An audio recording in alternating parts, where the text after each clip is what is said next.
Jilava Fort 13 is a name that strikes absolute terror in the hearts of all Romanians. For decades, this underground prison was a literal pit of despair, designed to remove all hope from the thousands who were imprisoned there. It was also the site of many executions, including the nation's former leader, who sent hundreds of thousands of Jewish and Roma people to their deaths. Today, many wonder if this abandoned gulag is truly empty. Former prisoners and guards claim they've encountered the spirits of executed prisoners here. And even more troubling, the presence of evil blood-sucking entities called strigoi. Now, these creatures are the origins of vampirism. I'm sending my crew into the heart of evil to find out if these dark entities are imprisoning innocent spirits here. And I'm bringing in witches to perform a ritual that has never been filmed before in an attempt to free these trapped souls.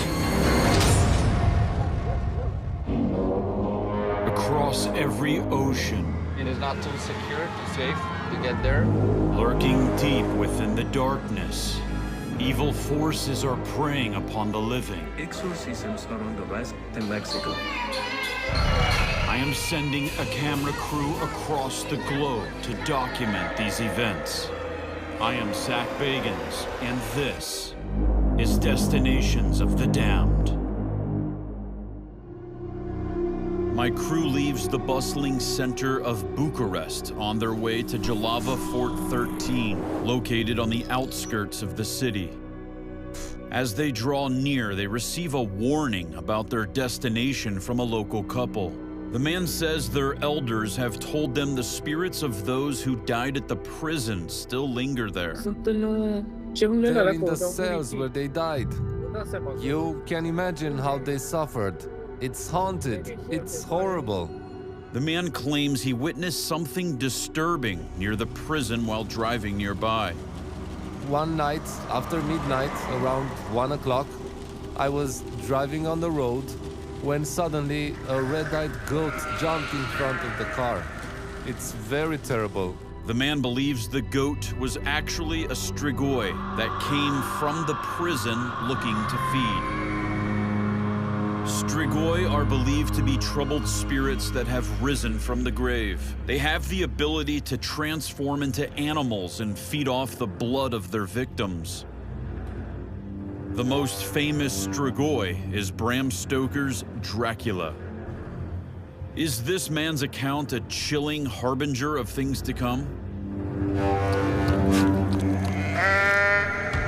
Fort 13 was built in 1870 and was one of 18 forts meant to defend the city from attack. It was constructed so people here would feel safe.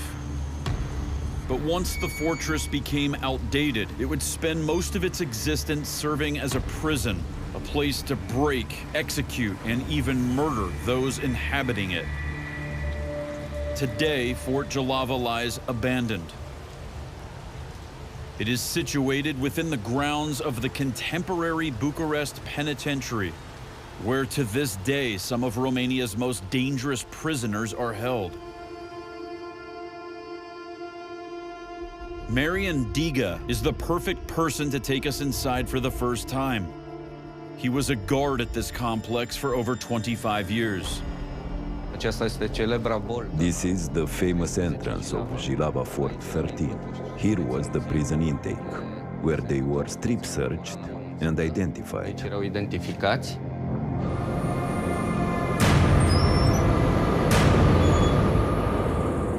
The entrance is the only part of the building that is above ground, so no one can see inside. The windows were kept boarded up so no sunlight could come in. The prisoners, as you can see, didn't have access to natural light. Daily, they were subjected to abusive treatments. All the rooms and places inside Fort 13 are filled with suffering and pain. This immeasurable pain and suffering was absorbed by these thick walls for 80 years. You can feel that darkness radiating back as soon as you enter. In the winter, it was frigid. In the summer, it was an oven. Up to 50 men would be held in a cell built for 10. Some political prisoners faced unthinkable abuse. The food was much poorer than that of the other prisoners. In their cells were brought inmates with terminal cases of tuberculosis for the clear purpose of infecting them. Within Fort 13 dwelled some of the country's most notorious criminals. For many, they were condemned to darkness, never seeing sunlight again. The inmates on death row were held here. Within the walls of Jilava, countless lives were disrupted, families torn apart, and sadists put to death. But there's another possibility for the dark entity controlling Jilava Fort 13. During World War II, under the leadership of Romanian Prime Minister Ion Antonescu, the country became a close ally to Germany. Antonescu was close friends with Adolf Hitler. Both men shared a vision of ethnically cleansing the region of not only Jews, but also the nomadic people of Romania, known as Romas. Antonescu was responsible for sending hundreds of thousands of his own countrymen to their deaths. After the end of the war, Ion Antonescu was arrested. He was taken to Russia, then returned to Romania and sentenced for the crimes against humanity. In the last room, Marshal Antonescu was incarcerated after being brought back from Russia. This is the room where Marshal Antonescu was imprisoned, a room notorious for the inhumane conditions and cruelty that was inflicted on the prisoners who were housed here.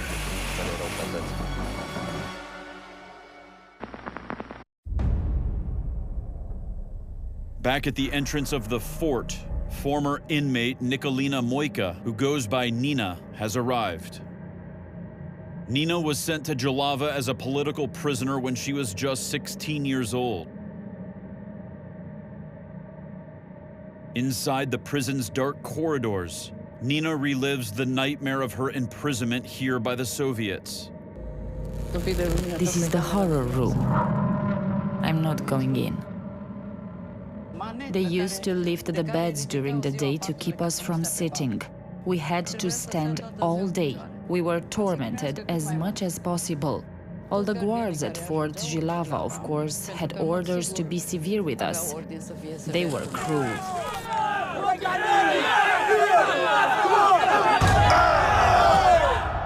Ion Antonescu is perhaps the most important figure to be executed after the Second World War.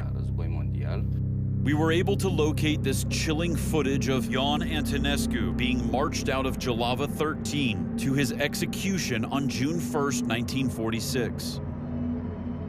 He and 3 other men were executed by firing squad in the field on the prison property known as the Peach Valley. Antonescu can be seen holding up his hat in his final moment before he is shot. His final words as he lay dying were, "Kill me, you have not hit me." Some say that right after his execution, the marshal's body was buried outside the penitentiary. Many say that the malevolent spirits of Antonescu and others put to death at this fortress prison are ensnared within the prison walls, haunting and tormenting not just the guards, but also inmates as well. Former prison guard Jan Kotoy has been granted special permission to speak with us inside Jilava Fort 13, where he also spent a year and a half as a prisoner for dealing drugs. He's eager to recount his personal malevolent encounters to our crew. This is what is left of the beds. Look how the prisoners' legs were bound with various devices, cuffs, chains. You could barely move. There was no water. There was no sink or toilet. Mass killings and executions were not uncommon at Fort 13. A lot of people died, got sick lungs, tuberculosis, heart disease. Many people have died. On November 26, 1940, members of the Iron Guard, a fascist military and political group, entered the prison with semi-automatic pistols, and at 11:45 p.m. executed 64 prisoners in their cells in what was considered an act of revenge for killing their group's leader 2 years earlier, who was a rival of Antonescu. In the next room, it is said that a lot of people have died. My crew has been warned about a windowless room deep inside the fort where many prisoners are said to have died. It seems to be ground zero for the negative energy that permeates the fort's walls. This was the harshest room in Fort 13, Jilava. The black room. The torture room. A lot of people drew their last breath in this room. It was declared the most terrifying room in the fort.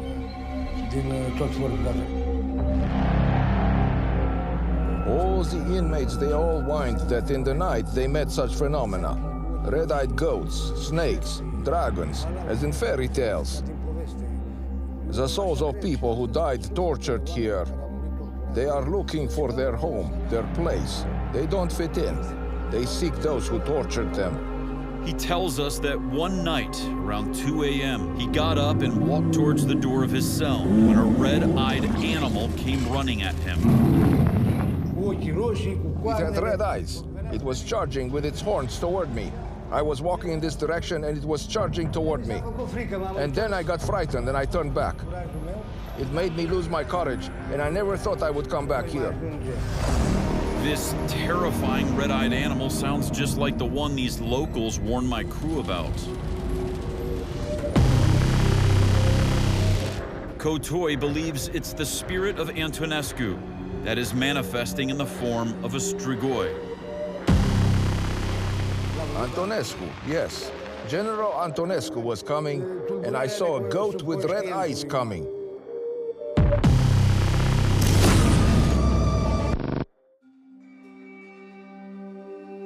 I have arranged for a coven of Roma witches to come to Jilava to perform a ritual that has never been seen or filmed before. This ceremony will attempt to forever banish the spirit of Jan Antonescu, the monster who sent thousands of Roma people to their deaths during World War II. But bigotry against the Roma people is still so extreme that at the last minute, our crew finds out that the prison will not allow the Romas to enter the complex. Even our local fixer refuses to work with them and forces us to remove him from this entire episode out of fear he won't be able to get work after this. It is horrible that after so much loss, this group is still treated with so much intolerance. My crew is caught in the middle of this conflict, and now a violent thunderstorm is descending upon them like a metaphor. Are they prepared for what will happen next? Committed to going through with the ritual, my crew meets the Romas outside the prison's walls to explain the situation. There has been a snag. They won't let us go back in. We won't enter at all? No, they won't let us in. We've been trying. They won't let us today? No, they won't let us. They won't let us in? At all. At all? They won't let us back in. Did you guys get to shoot anything inside? Yeah, we came from inside. Okay.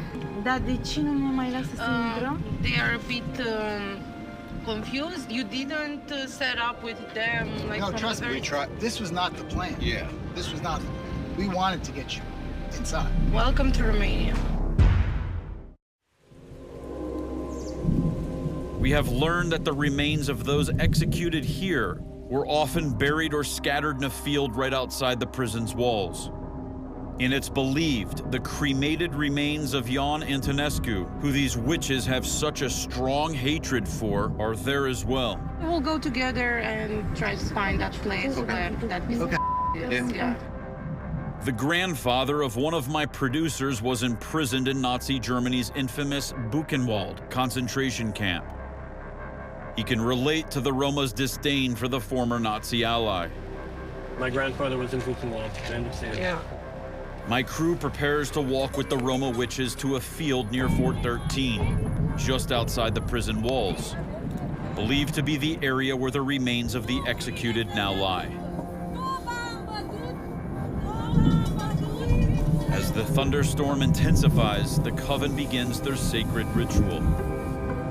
Toate spiritele și duhurile să fie amuțite, să fie încremenite. Descânta vom descânta, spiritul vom îndepărta. Spiritul vom îndepărta. Să rămână amuțit încremenit. Să rămână amuțit încremenit. În foc. Să ardă focul. Să ardă așa cum și fuge dracu de tămâie. Fuge dracu de tămâie. Și turcul de carne vie. Și turcul de carne vie. Așa să fugă spiritul. Așa să fugă spiritul. În foc îl vom da. În foc îl vom da. Pe pământ să nu mai stea. Pe pământ să nu mai stea. Nici acum, nici altă dată. Nici acum, nici altă dată. Nici în timp de judecată. Nici în timp de judecată. Cum arde focul. Cum arde focul. Așa să ardă spiritul. Așa să ardă spiritul. Să piară în foc. Să piară în foc. Să plece de pe pământ. Să plece de pe pământ. Spiritul demonului. Spiritul demonului. Care a fost în el băgat. Și oameni nevinovați a cruțat. Și oameni nevinovați a cruțat. Și de pe pământ i-a luat. Și de pe pământ i-a luat. Iar acum blestemele noastre. Iar acum blestemele noastre. Să-i prindă spiritul diavolului. Să-i prindă spiritul diavolului. Și să ardă. Și în foc să se ducă. Și foc să se ducă. Și să nu se mai întoarcă. Și apoi să nu se mai întoarcă. Nici acum, nici altă dată. Nici în timp de judecată. Nici în timp de judecată. Unde am pus... My crew is shaken as the witches use their ritual to cleanse this place of the monster's spirit. Puterile de mult din gura vrăjitoarelor, spiritul nu este încă pe pământul României, însă ritualul nostru din această noapte a făcut ca să-l putem captura, ca să-l ardem spiritul vânt și pe foc. Pe vânt și pe foc. Noastre, prin puterile noastre, prin ritualurile noastre, prin ritualurile noastre, să se ducă, și înapoi să nu se mai întoarcă. Și înapoi să nu se mai... These witches have shown us that while the atrocities were committed in the past, the conflict that led to them seems to still be very much alive. But at least here, may the souls of the other prisoners who died in this place be freed from the monster's grasp and finally put to rest. Amin.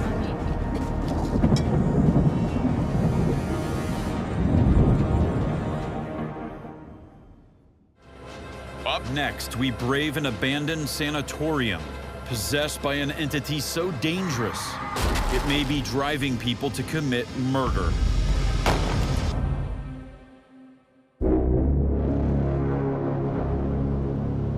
In the state of Indiana, the heartland of America, there is a massive abandoned sanatorium that could be a vortex of dark energy so powerful that locals say it can possess anyone who enters.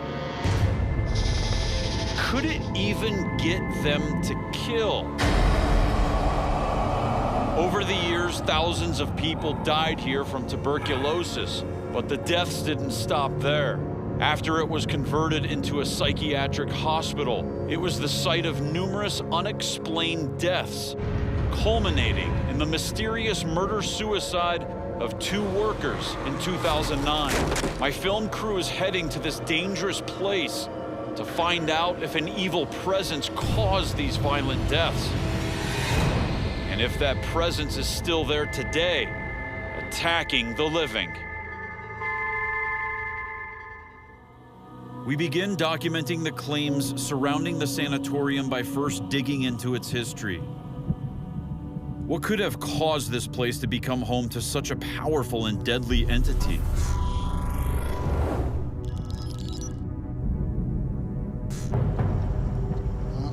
Greg. My film crew meets with the sanatorium's owner, Greg Larson. Welcome to the United States Sanatorium. Joseph. Good to meet you, Joseph. All right, can you let us in? Yep, let me open the gate for you. Thank you.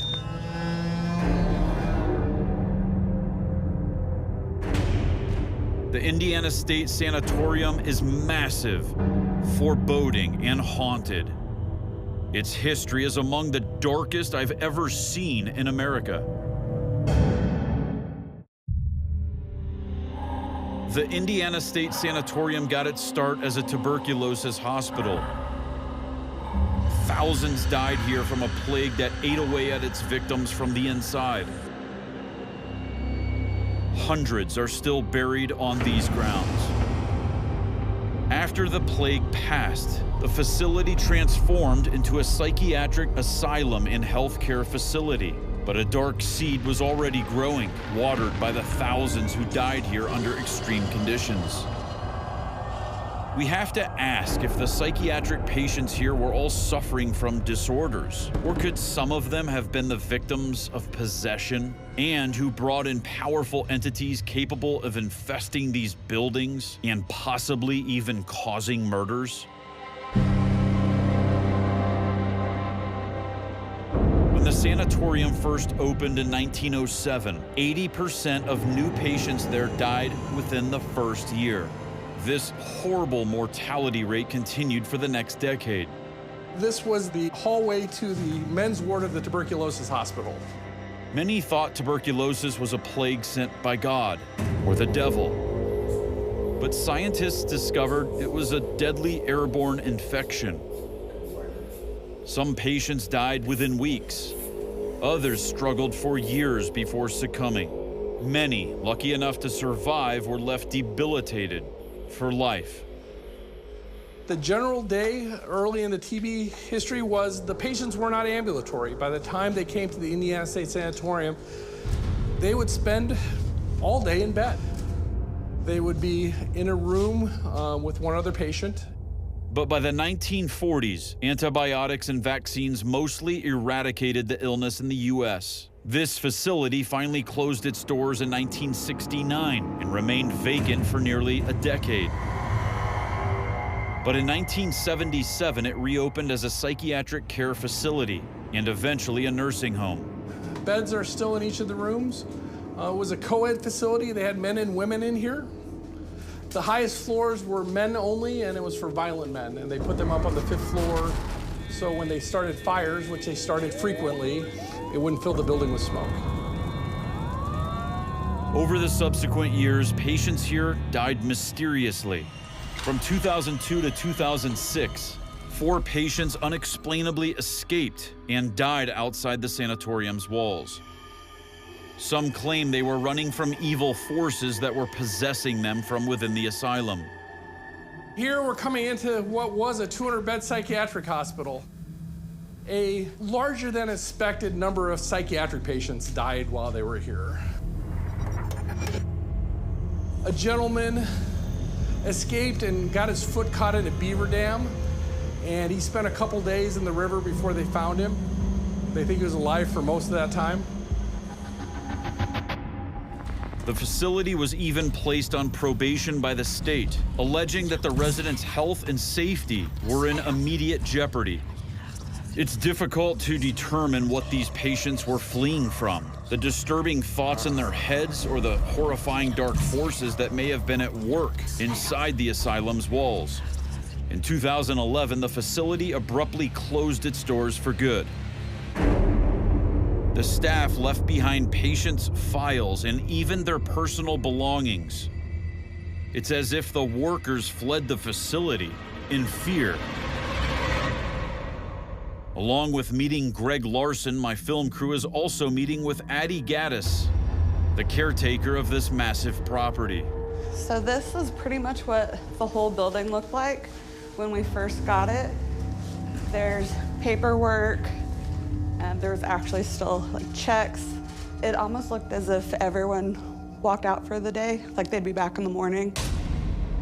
2 years prior, the facility and the entire town of Rockville were shaken by a murder-suicide that took place here, involving 2 members of the maintenance staff. The murder-suicide that occurred here in 2009 occurred down here in the tunnels.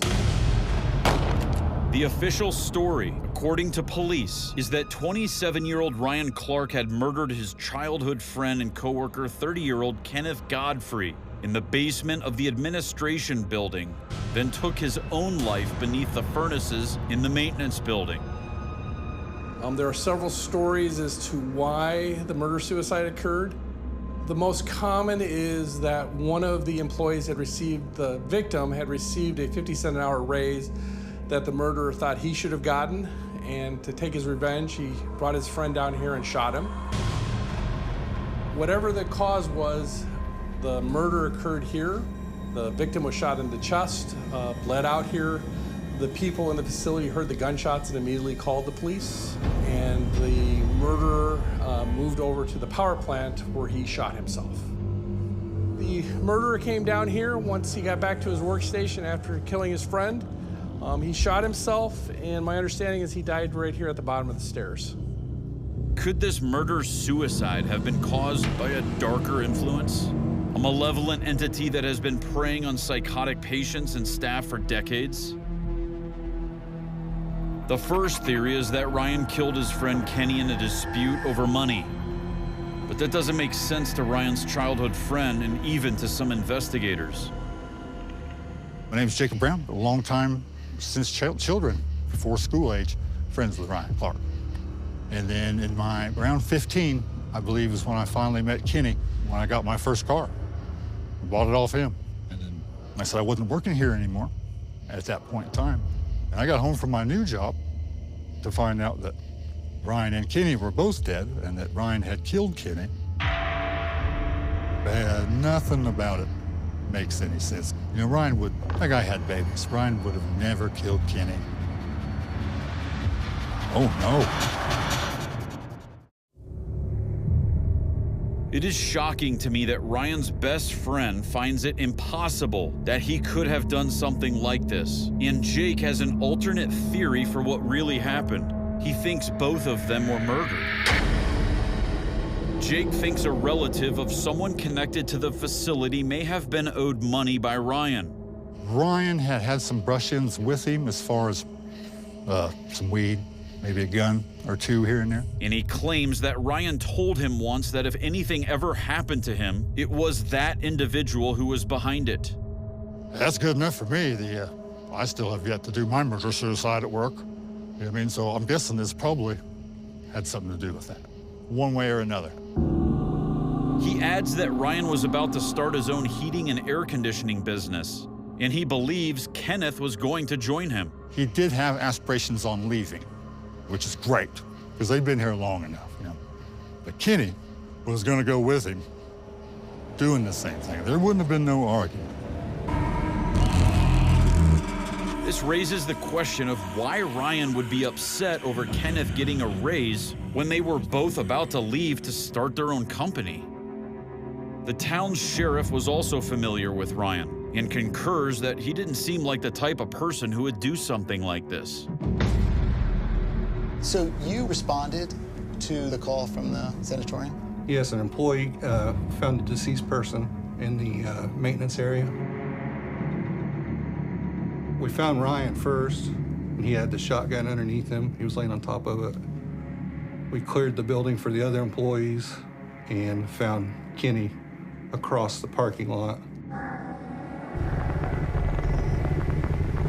I kind of knew Ryan. I since known his family fairly well, and I don't think anybody would have expected something like this. I remember him from traffic stops or different dealings. He grew up in Mecca, kind of hung around Mecca. So we encountered him on occasion, and I never had a problem with him. But motives for murder don't always make logical sense. And what my crew begins uncovering at the sanatorium makes me wonder if there were darker forces at play. Did something drive Ryan to act out of the ordinary and commit a violent act he would have never done otherwise? Could it be the same powerful dark presence that could have driven patients out into the wilderness to die and others to start fires and commit suicide?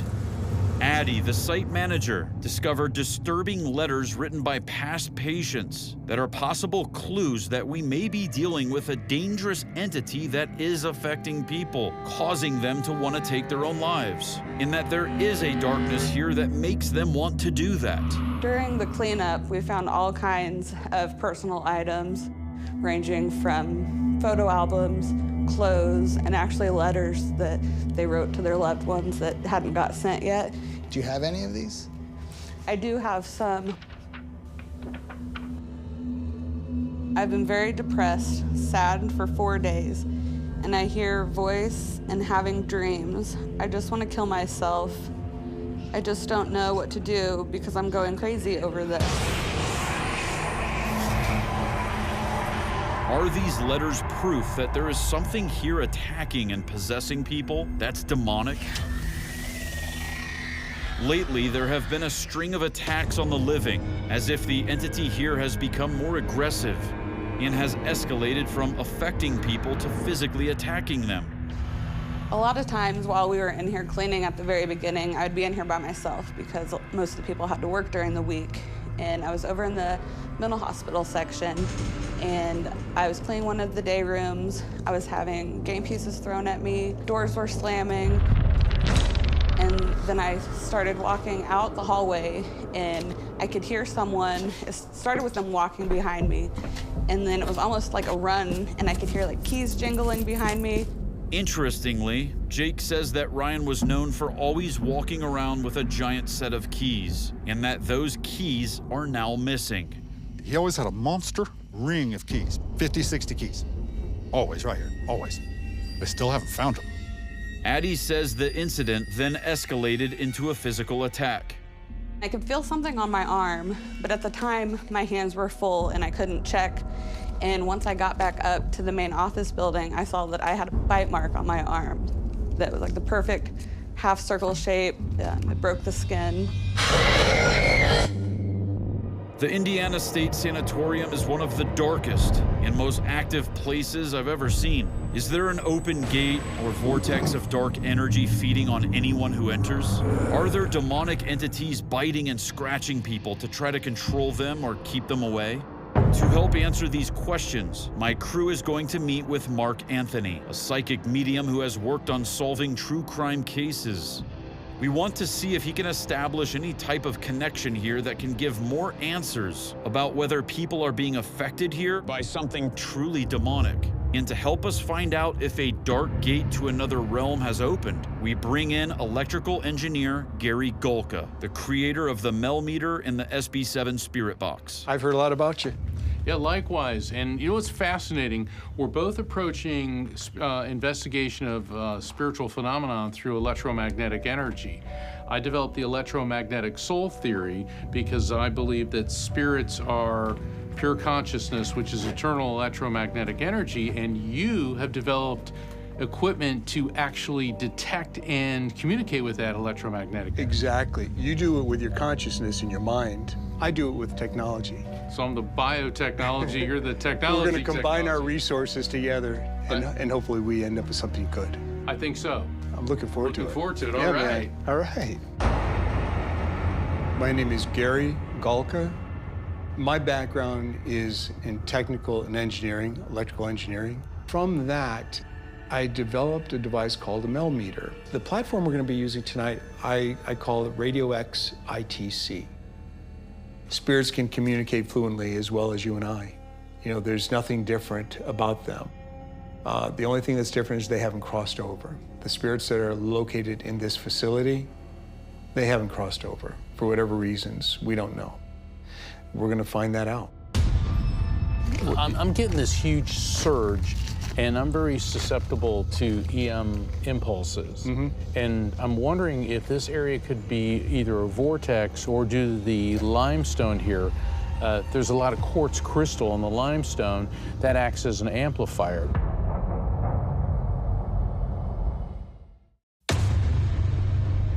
When I'm communicating with spirits, it's all about frequency. And so when I open up my brain to higher frequencies, spirits are going to come forward.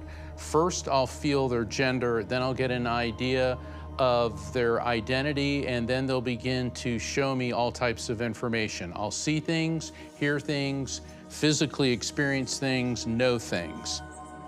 It's entirely possible that there's a dark energy here which is influencing people, because all energy has both positive and negative charges. Some areas are stronger with the negative energy, and this is one of those places. While Mark starts his investigation at the administration building, Gary gears up and starts on the south side using an ITC device called the SB7 Pro. Immediately, I'm getting these cold chills and tingles.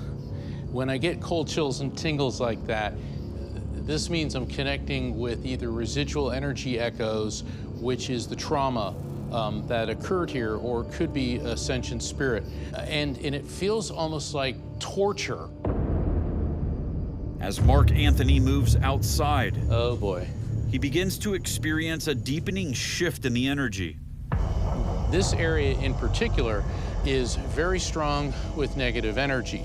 And I believe this is a negative energy vortex, which also, because I'm feeling this bam, bam, bam, pounding in my head, which could literally drive someone insane. And if somebody was already mentally unbalanced, it's going to take them over the edge. As Gary conducts an ITC session, he appears to be speaking with a spirit named Paul, who mentions the mind. How you hanging in there, Paul? Okay. I wish I can give you everything you need to find peace. I really do. All right, I'm gonna stop.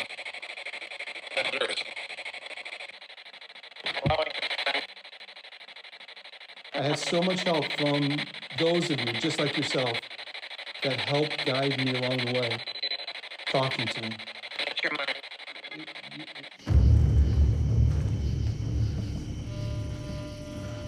This is where I'm getting drawn. Oh my God.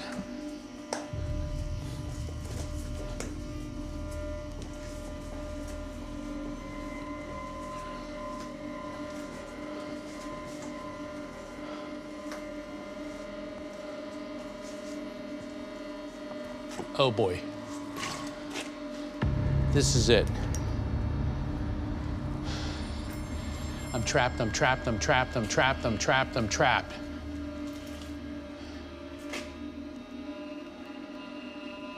I'm trapped, I'm trapped, I'm trapped, I'm trapped, I'm trapped. Why are you doing this? And there was 3 people involved, and I'm trying to distinguish if it was 1 person and 3 assailants or 3 total. 4. There are 4 people, 1 victim here, 3 assailants, and the other one was murdered up there. And then to make it look like the murder-suicide, that's what they did. That's how they planted the evidence there. That's what I'm getting. Is Mark picking up on the murder-suicide of Kenneth and Ryan? And could his senses be telling him that the assailants could be evil spirits who caused this and not people? Gary now begins using his new Radio X device, which has never been filmed before. I want to open this dialogue up for you to tell me if there's anything you need, what I can do for you. Tell me your story. No, there is an afterlife. You know my name. That's me. This is amazing. The spirit is calling Gary by his name.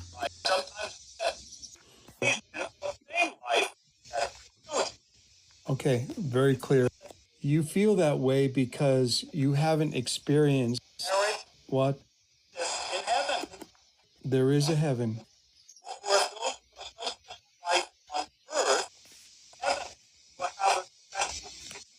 Are you okay?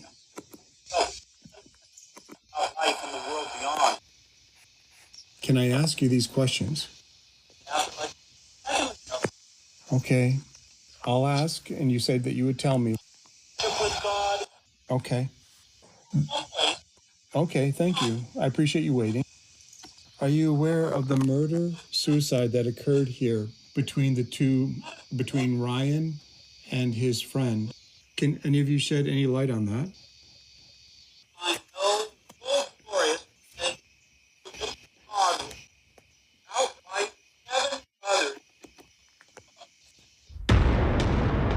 It is remarkable that Gary has just captured an intelligent conversation with a spirit who not only recognizes Gary, but speaks in full sentences with the same voice. This spirit directly answers his questions, making this an extremely powerful ITC moment. Could this spirit's final chilling words, "Our life doesn't matter," be an indication of the presence known to infect the living souls who have occupied the Indiana State Sanatorium?